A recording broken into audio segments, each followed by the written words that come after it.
it still seems strange to say. In 2 days, recreational cannabis will be legal, but how the new federal law will be implemented is largely up to the provinces. Joining us this morning to talk about how the Ontario government is handling this is Attorney-General Caroline Mulroney. And full disclosure, Caroline Mulroney is the sister of my co-host Ben, who is away today. Good to have you in our studio. Good morning. He picked an interesting day to be away, the one day I'm here. And the royal baby news, but we'll talk to him about all of that tomorrow. For now, Ontario cannabis will be available only online. The Conservative government scrapped the Liberal plan for a public retail market in favour of this private one. When and where will store locations open, and what happens to the existing storefronts? Well, thank you, Anne-Marie. I am very happy to be here and get to talk to your viewers about Ontario's plan. Our priority is to keep our roads and our communities safe, protect children, and divert people from the illegal market. And so in August, we announced that our new government, which was elected in June, would be pursuing a private retail market. So as you said, people will be able to purchase cannabis online starting on Wednesday. The federal government made the determination to legalize cannabis, and so Ontario is ready on Wednesday for that. But in terms of retail stores, because we decided to go with the private retail market, we need a little bit more time to get the laws and the regulations in place. And so April 1st is when we expect that bricks and mortar stores will be up and running across the province. But stores that are open right now are so far doing it illegally until April 1st. Well, they're doing it illegally. And so we were clear in August when we announced that if you are running an illegal dispensary in Ontario, you need to shut down. The only legal seller of cannabis in Ontario as of October 17th will be the province through the Ontario Cannabis Store. And then in April, private retailers will be able to do that. All right, a big concern with legalization is this impact on young people. Your government rolling out today an ad campaign trying to answer some of the many questions that are out there in terms of education.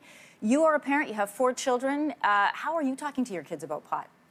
Well, I never thought that I'd be talking to them about pot so early and so closely tied to my political life. But one of my caucus colleagues, Daryl Cramp, said, we can't just legislate, we have to educate. And so it's important that parents, that families, that people just start having conversations about the health and social risks, because although it is legal, that doesn't mean that it's safe for people to be using, and people need to understand how to use it. And so that's what our awareness campaign, which is kicked off, which I announced last week, which is kicking off this week, and we'll be running from now until the end of the year. We'll be having a multi-phased approach to this. But we're talking about making sure that people understand the health and social risks. And so just because it's legal doesn't mean that it's safe to consume. And so it's very important that families and parents educate themselves so that they can have conversations with young people. You know, a recent Ipsos poll said that as many as 1.9 million Canadian drivers in Canada have been behind the wheel under the influence of cannabis. You know, when we reached out to our viewers over the weekend, one of the hottest topics was, and one of the most asked questions was, how much is legal or illegal of pot to have in your system when you are driving, and what happens if you get pulled over and then test over the limit? So we in Ontario have will have a zero tolerance policy for for young drivers, for novice drivers, and commercial drivers. That means zero cannabis in their system.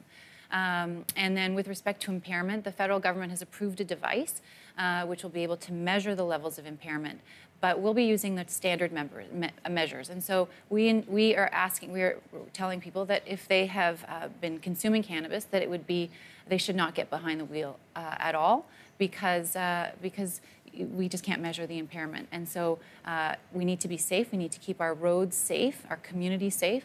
And so if you're going to consume cannabis, you shouldn't get behind the wheel. The penalties are very high.